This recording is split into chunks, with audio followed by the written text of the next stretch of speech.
बिस्मिल्लाहिर्रहमानिर्रहीम। अस्सलाम वालेकुम स्टूडेंट्स, आज हम डिस्कस करेंगे यूनिट वेक्टर। यूनिट वेक्टर क्या होता है? तो याद रखिए, यूनिट वेक्टर की आज हम तीन डिफिनीशन करेंगे और इन तीनों डिफिनीशन जो है एक दूसरे से इम्पोर्टेंट है, तो हमने तीनों डिफिनीशन को याद करना है।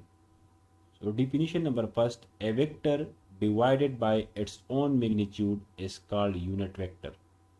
मिसाल के तौर पर हमारे पास कोई भी एक वेक्टर हो या वेक्टर फिजिकल क्वांटिटी हो और उसी वेक्टर को हम उसी के मैग्नीट्यूड पर डिवाइड करें, तो उसका जो रेशो बनेगा उसको हम बोलते हैं unit vector, which is denoted by A cap.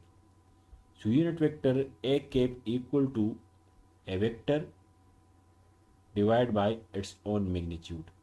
या इसी एक्सप्रेशन को हम इस तरह भी लिख सकते हैं कि vector A equal to magnitude of A multiplied by unit vector. या इसका सिंपल मतलब ये है कि वेक्टर जो है और हमारे पास यूनिट वेक्टर जो है एक दूसरे के पैरेलल है। रिमेंबर, अगर हमारे पास कोई भी एक पोजीशन वेक्टर हो a that is equal to a x i plus A y j plus A z k, means ये हमारे पास कोऑर्डिनेट सिस्टम है। यहाँ पर एक पॉइंट है पी और उस पॉइंट पी का नाम है एक्स वाई एंड जी। तो इसका जो पोजीशन वेक्टर होगा वो वेक्टर जिसके हेड किसी भी पॉइंट पर हो और टेल ओरिजिन पर हो उसको हम बोलते हैं पोजीशन वेक्टर। तो इसका जो पोजीशन वेक्टर है इस पॉइंट का, उसका नाम है ए। और इसको हम मैथमेटिकली इस तरह लिखते हैं, वेक्टर ए या position vector A equal to a x i plus A y j plus A z k, where a x is the x component of position vector A, ay is the y component of position vector A, and az is the z component of position vector A। और इसी position vector A का जो अगर हम magnitude मालूम करना चाहे तो इसके लिए हम ये इक्वेशन यूज करेंगे, magnitude of A equal to square root A X square plus A Y square and plus A ji square.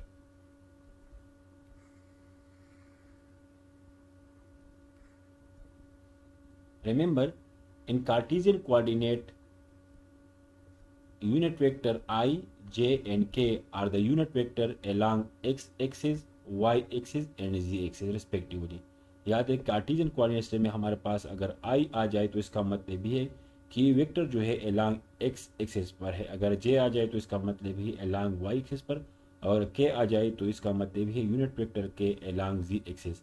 Similar अगर हम माइनस आई लिखे तो इसका मतलब ये है कि unit vector is along negative X axis, अगर माइनस जे लिखे तो unit vector along negative Y axis, अगर नेगेटिव के लिखे तो इसका मतलब ये है अलॉन्ग नेगेटिव जी एक्सिस।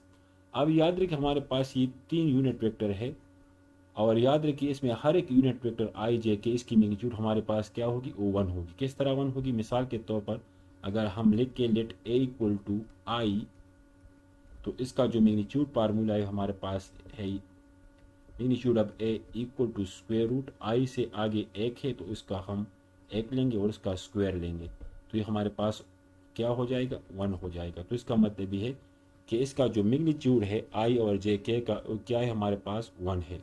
सिमिलर अगर मिसाल के तो हमारे पास एक वेक्टर हो सी इक्वल टू माइनस जे, तो ये भी हमारे पास यूनिट वेक्टर है। अगर हम इसकी मैग्नीट्यूड मालूम करें तो हमारे पास क्या होगी, magnitude C equal to square root minus one square equal to one. Correct. तो याद रखिए हमारे पास जो भी यूनिट वेक्टर होंगे उसकी हमेशा के लिए मैग्नीट्यूड क्या होंगे, वन होगी। अगर मैग्नीट्यूड वन नहीं है तो इसका मतलब है कि हमारे पास ये यूनिट वेक्टर नहीं है। सो हमारे पास जो तीन यूनिट वेक्टर है आई जे के, इन तीनों की मैग्नीट्यूड हमारे पास क्या है, वो हमारे पास है वन। अब मिसाल के तौर पर यूनिट वेक्टर को हम किस तरह मालूम करेंगे? So let find the unit vector four i minus three j and k. ये हमारे पास जो है एक पोजीशन वेक्टर है। Correct. Position vector simply define as a equal to x i plus A y j plus A z k. This is our a x, this is our a y and this is our a z. So the position vector A equal to four i minus three J plus K, this is our position vector. अब अगर इसके हम magnitude मालूम करना चाहे तो हम ये इक्वेशन यूज करेंगे, magnitude of A equal to a square plus A Y square plus A ji square, where a x is four, a y is minus three and a z is plus one. So अगर हम यहाँ पर value put करेंगे, so four square plus minus three square plus one square. याद रखिए हमारे पास फार्मूले का प्लस है, इसको हमेशा आप लोगों ने प्लस लिखना है।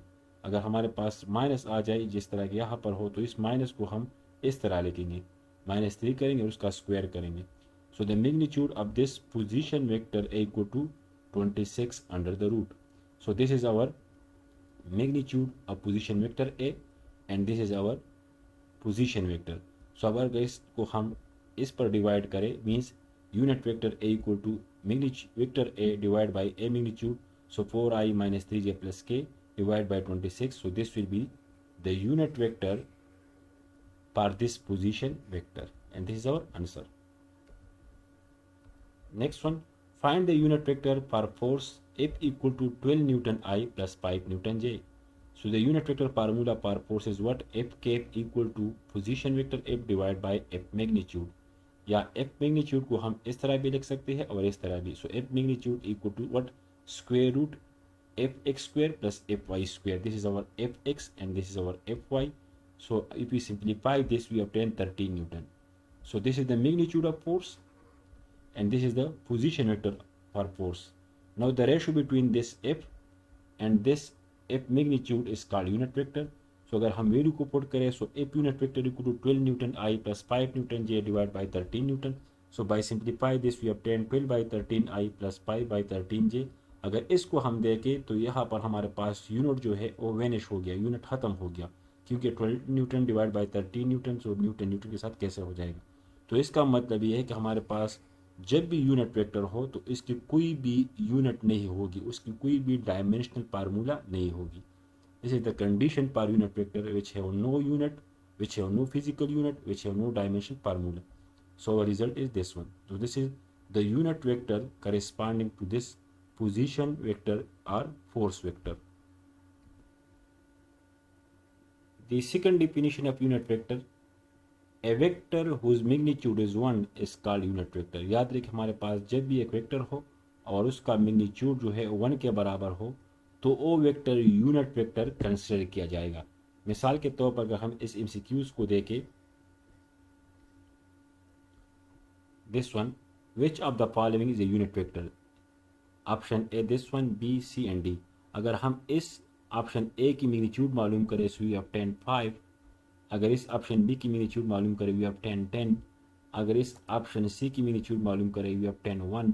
अगर इस ऑप्शन डी की मैग्नीट्यूड मालूम करें we obtain 1. So it means this vector C and vector D are unit vectors because its magnitude equal to 1. Next MCQ, which of the following is a unit vector? I divided by square root 3 plus j by square root 3.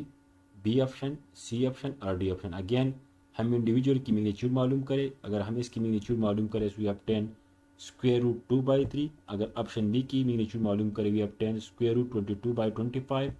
अगर option C की magnitude मालूम करें we obtain 1. अगर option D की magnitude मालूम करें we obtain square root 13 by 25. So in these 4 options, only option C is a unit vector because its magnitude is 1.